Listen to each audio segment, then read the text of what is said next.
अगर है हिम्मत सदन में तो कागज पटक कर दिखाएं कि 8.5 एकड़ का जमीन हेमंत सोरेन के नाम पर है।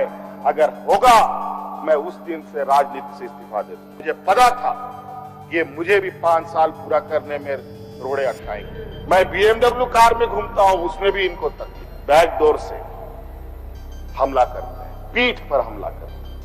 मैं आंसू नहीं बहाऊंगा, आंसू वक्त के लिए रखूंगा। हम जंगल से बाहर आ गए, इनके बराबर बढ़ गए तो इनकी कपड़े मैले होने लगते। इनके एक एक सवालों का जवाब और एक एक इनके षड्यंत्र का जवाब वक्त आने पर बड़ी माकूल तरीके से दिया जाएगा। हम लोगों ने सर झुकाकर चलना नहीं सीखा। हमारी पूरी पार्टी और पूरा गठबंधन दल आदरणीय चंपा सोरेन जी को समर्थन करता है और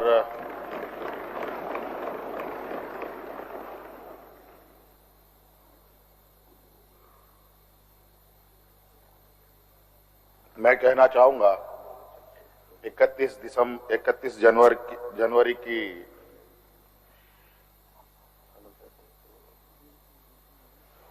जो काली रात, काला अध्याय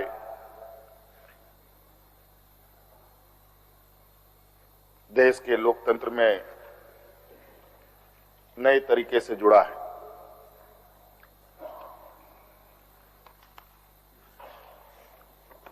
इकतीस तारीख रात को देश में पहली बार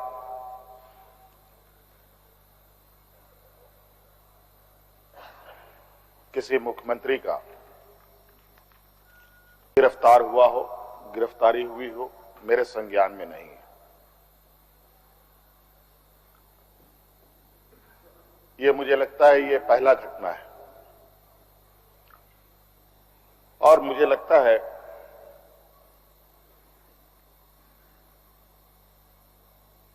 इस घटना को अंजाम देने में कहीं ना कहीं राजभवन भी शामिल रहा है।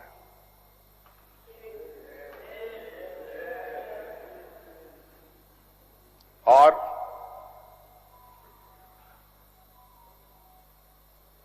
जिस तरीके से ये घटना घटित हुई है, मैं बहुत आश्चर्यचकित हूं।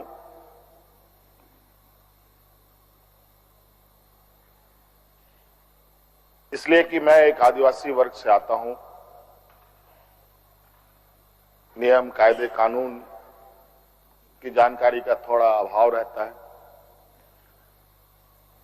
बौद्धिक क्षमताएं अभी हमारे विपक्ष के बराबर हम लोगों की नहीं है, लेकिन सही गलत की समझ तो हर इंसान भी रखता है, हर जानवर भी रखता है।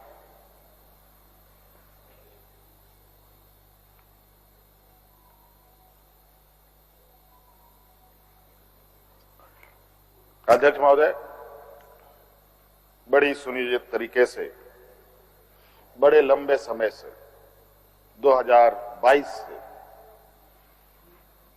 31 तारीख को दिए गए अंजाम की पटकथा लिखी जा रही थी। बड़े तरीके से उस पकवान को बहुत धीमी आंच में पकाया जा रहा था, लेकिन ये इनकी जो पकवान है ये पकने को तैयार नहीं थे। लेकिन इन प्रकार इन्होंने इस आधे अधूरे पकवान को अपने लिए परोसा और बड़ी सुनियोजित तरीके से मुझे अपनी गिरफ्त में लिया है। बड़ा सुनियोजित तरीके से अनेकों कालखंड को देखेंगे अध्यक्ष महोदय, जो इन आदिवासी, दलित, पिछड़े, अल्पसंख्यक के ऊपर अत्याचार हुए हैं, वो अत्याचार अध्यक्ष महोदय नए नए चेहरे, नए नए शक्ल, नए नए रूप में दिखते रहे हैं। आज उसी का जीता जागता उदाहरण 31 जनवरी को देखने को मिला है।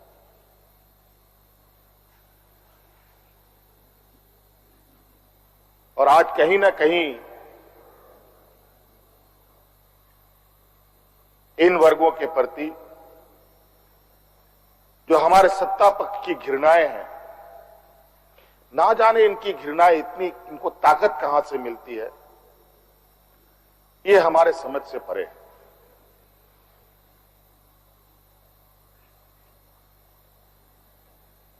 इतनी घृणा, इतना द्वेष का के प्रति इनका आदिवासी दलितों के प्रति कि आपको इससे अंदाजा होगा कि इन्हीं के पाले हुए तंत्र ये कहते शर्माते नहीं कि ये जंगल में थे तो जंगल में ही इनको रहना चाहिए। हम जंगल से बाहर आ गए, इनके बराबर बढ़ गए तो इनके कपड़े मैले होने लगते हैं। ये हमें अछूत दिखते हैं।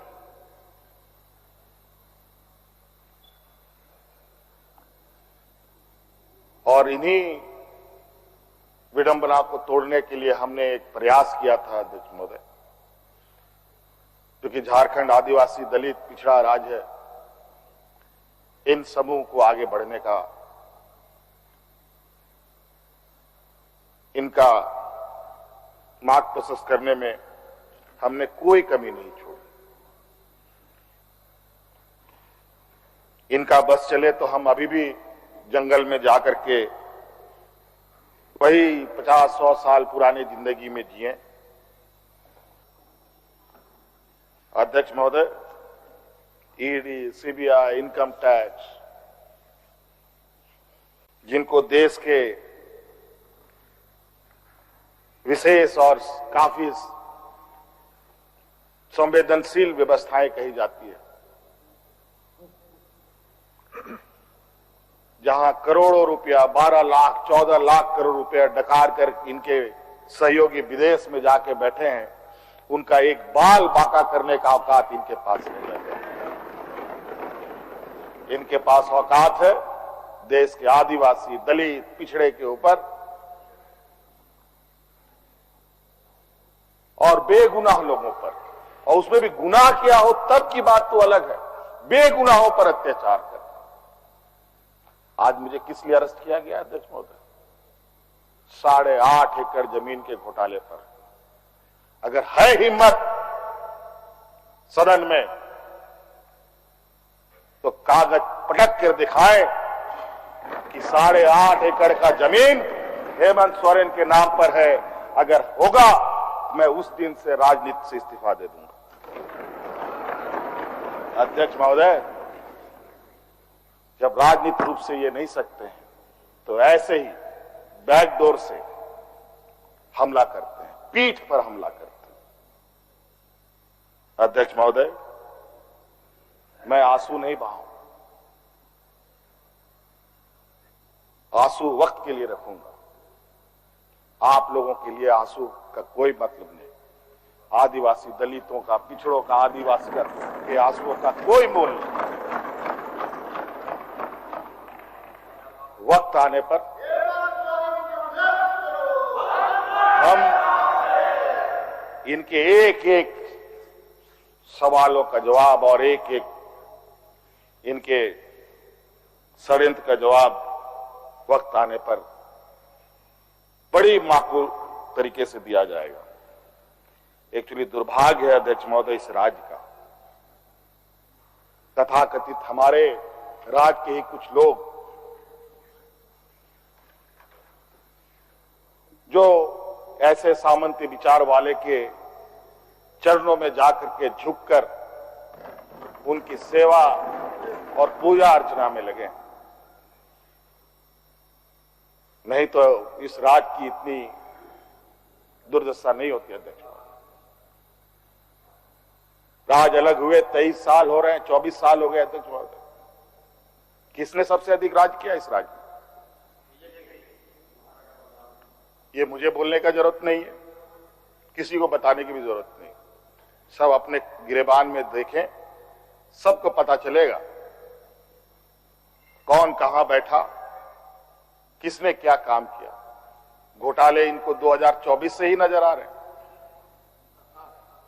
2000 से नजर नहीं आ रहे, 2019 से ही इनको नजर आ रहे। आज ये नहीं चाहते अध्यक्ष महोदय, देश का आदिवासी, दलित, पिछड़ा, अल्पसंख्यक देश के सर्वोच्च स्थान पर पहुंचे। ये नहीं चाहते कि ये जज बने, ये नहीं चाहते ये आईएएस आईपीएस बने, ये नहीं चाहते ये राजनेता बने। इन्हीं के साथ बैठे लोग हैं। इन लोगों ने भी आदिवासी नेता बनाया था मुख्यमंत्री। बता दीजिए इन कितने आदिवासियों ने 5 साल पूरे किए। और मुझे पता था कि ये मुझे भी 5 साल पूरा करने में रोड़े अटकाएंगे, और नतीजा ये हुआ आखिरी सांस तक कुछ भी करो 5 साल पूरा नहीं होना चाहिए, रिकॉर्ड में नहीं लिखना चाहिए, रजिस्टर में नाम नहीं आना चाहिए। बस यही। अध्यक्ष महोदय, हम लोगों ने सर झुकाकर चलना नहीं सीखा। यही खासियत है आदिवासियों। लेकिन होता है कि सरसों में ही भूत है तो साला भूत भागेगा कहां? माफ कीजिएगा, सरसों में ही भूत है तो भूत भागेगा कहां? यहां कुछ भूत ऐसे भी हैं जिसकी वजह से ये कठिनाइयों का सामना करना पड़ता है। बहुत प्रयास हुआ। जब जब हम लोगों ने अलग राज्य का परिकल्पना किया तब भी इन लोगों ने हंसी उड़ाई कि आदिवासी लोग अलग राज्य लेगा। जब हम सत्ता में आए, आदिवासी सत्ता चला पाएगा, कुछ दिनों में गिर जाएगा। मैं हवाई जहाजों में चलता था अध्यक्ष महोदय, उसमें भी इनको तकलीफ। मैं 5 स्टार होटलों में रुकता था, उसमें भी इनको तकलीफ। मैं BMW कार में घूमता हूं, उसमें भी इनको तकलीफ। मैं तो कहता हूं, मैं फिर से कहता हूं कि आप लोग दस्तावेज लाइए सदन में, या आपने ईडी और सीबीआई को सपोर्ट कीजिए और कोर्ट में पेश करें। एक भी दस्तावेज अगर आप लोग निकाल के दिखा दें कि हमने 8.5 एकड़ जमीन हड़पी है, तो मैं उसी दिन राजनीति से संन्यास किया, झारखंड छोड़ के चला जाऊं। अब इनको नहीं मिला तो हमारे बीवी, बच्चों, परिवारजनों के खाता बही ढूंढने में लगे। ये पैसा कहां से आया, वो पैसा कहां से आया, ये आया, वो आया। अध्यक्ष महोदय, असमानताएं देखिए इसी सदन के अंदर। जो सरकार के द्वारा उपलब्ध कराए जा रहे ऋण, जो यहाँ के आदिवासी विधायकों को कितने वर्षों के लिए मिलता है और गैर आदिवासियों को कितने सालों के लिए मिलता है।